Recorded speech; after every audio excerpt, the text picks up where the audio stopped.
Hey guys, I had to go over there and get my phone. I'm having it on the charger. But speaking of, let me get my webcam on real quick. Okay, deactivate, activate. Oh, oh yeah, sometimes I gotta do that. There we go. I don't know where my webcam is. Okay, let me find that webcam. Can I move it? Like, yo, what's going on? They got my webcam in the middle of the screen. Oh yeah, that's too big.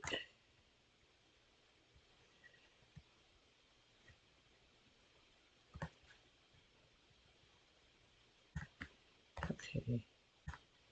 I keep clicking right instead of the left. I think clicking right brings up all those other options. But anyways, I was thinking about even not even doing no like reaction streams like I usually do. I was just gonna play on 2K24. I think I was playing on there for a couple hours. My stuff just glitched. It was not like a glitch. It was just like um I don't know, software glitch or whatever.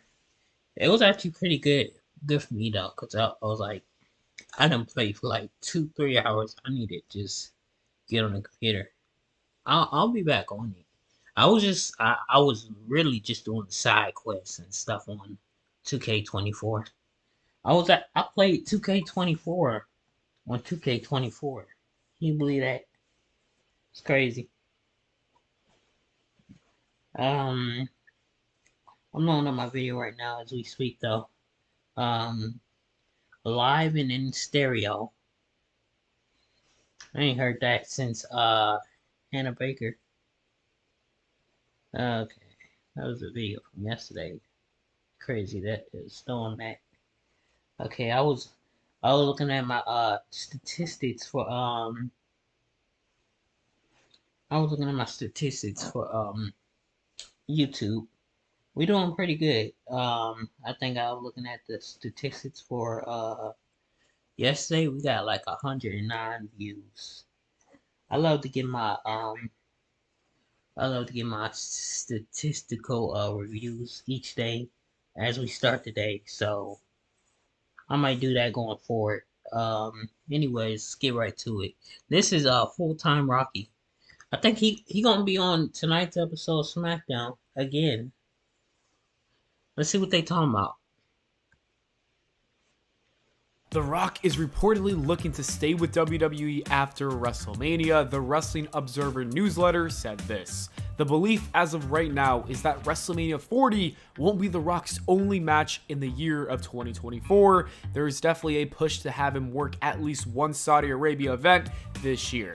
If WWE can pull this off, this would be huge. The Rock has proven that he's here to stay for the next year. He's been featured on SmackDown for consecutive weeks. If he wrestles a few matches between WrestleMania 40 and 41, it would be so dope. I think the best idea is to put him in a match with Seth Rollins at the Saudi show. A singles match with those two would be nice, and I'm assuming Seth Rollins would eat the pin. After that, it could be The Rock and Cody having a match I would book for SummerSlam where the WWE title is on the line.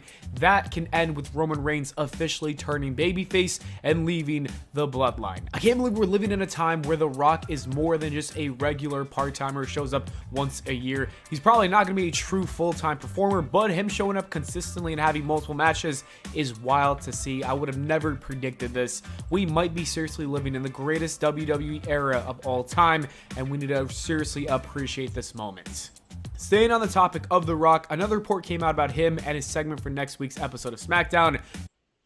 At Planet Fitness, you'll get energy without the judgment. Hi, can you help me with this? This is better. Join the judgment-free zone today during the Big Fitness Energy Sale for $1 down, $10 a month. Cancel anytime. Deal ends Friday, February 16th. Listen, there's a good chance somebody's trying to hack your website right now. You gotta make sure. WrestleVotes tweeted this. According to sources, the much anticipated return of the Rock concert could light up next week's SmackDown live from Memphis, Tennessee. I'm told this idea has been brewing for weeks with a possible announcement of it tonight on SmackDown. The Rock really is going all out with this heel run. It is incredible stuff to see. The Rock's concerts are always a blast, and I think next week's segment is going to be the same. It's going to be no different.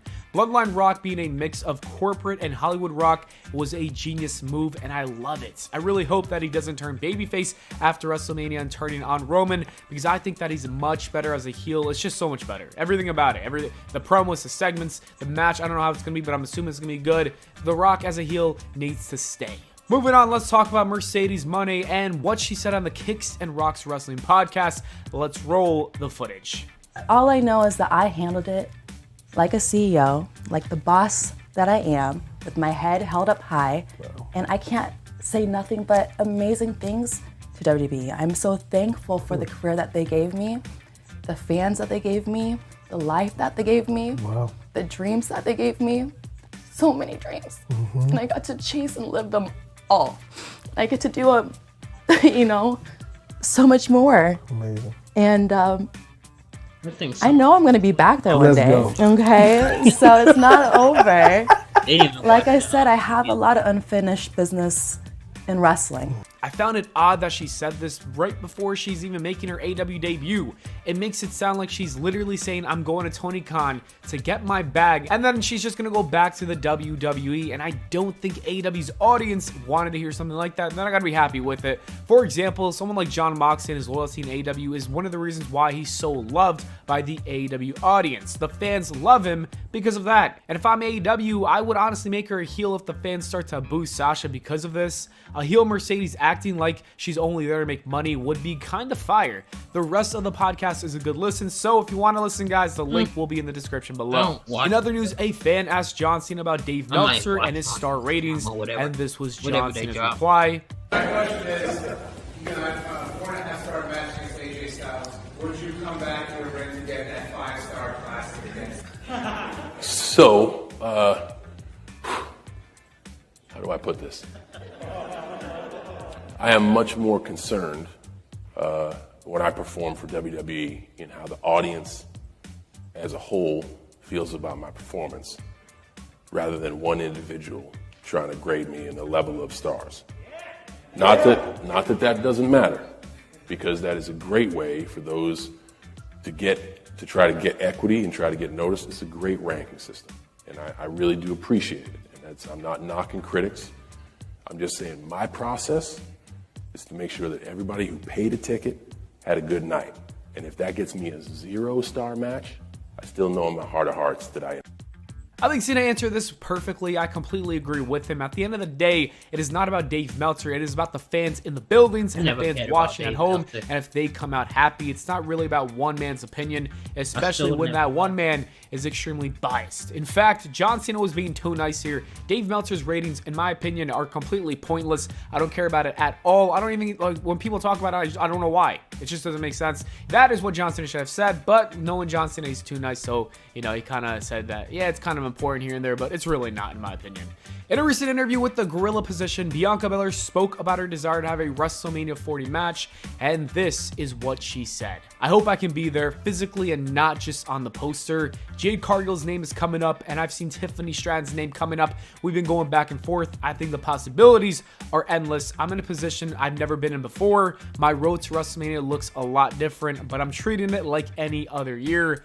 I would imagine that she will be at the show and wrestling in some capacity because she is on all the posters, but if she doesn't end up making it, that would be kind of whack. Bianca is one of WWE's biggest stars, and a match with Tiffany Stratton would be fun, so let's do it. I don't want to see her and Jade Cargill actually wrestle this year. I wanted to before, but it's too late to really book anything. There's not much of a story. That match is too big, and I think you got to save Bianca and Jade for either SummerSlam or WrestleMania 41. Probably WrestleMania 41. The WWE should book instead Tiffany and Bianca in a singles match. That would be fun. Maybe you can even make it a tag team match and add Bianca and Jade, making that a tag team. I wouldn't mind seeing that tag team just go on to destroy everyone and win the women's tag belts. The point is, get Bianca on the show.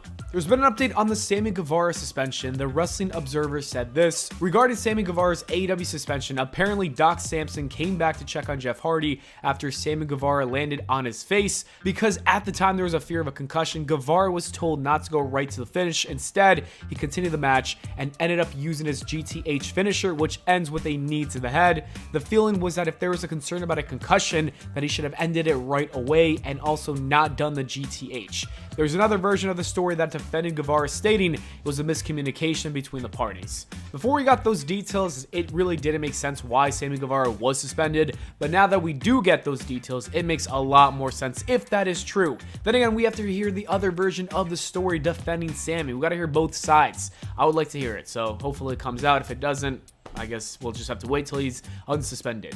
We also have an update on Kenny Omega and his health. Omega said this on his Twitch during a stream. It's been really touch and go, and I was feeling great for, I would say, like a week or two. So for 2 weeks, I was doing great. Then I ran into a little bit of a roadblock, and I had to get some emergency treatment again.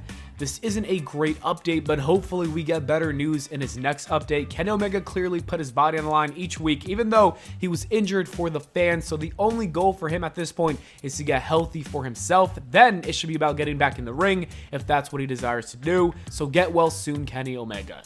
And the last thing we need to talk about is Okada's AEW contract. According to Tokyo Sports, Okada signed a 3-year deal with AEW for about 2 billion yen, and that equates to about $13.5 million, resulting in about $4.5 million per year. That is a large amount of money. I'm sure he deserves it, but that's just really crazy to see. That's the great thing about AEW. People are getting paid. Okada is one of their biggest investments. I wonder how much Mercedes is getting paid. Anyways, because that is a lot of money for both Okada and Mercedes, I hope that it really works out great for AEW in the end. Anyways, that is it for the video, guys. Thank you so much for watching. I hope y'all enjoyed. If you did, please make sure to leave a like and subscribe for more, and I'll see you all in the next video. Alright, thank y'all for watching. I'm gonna see you on the next one. Y'all stay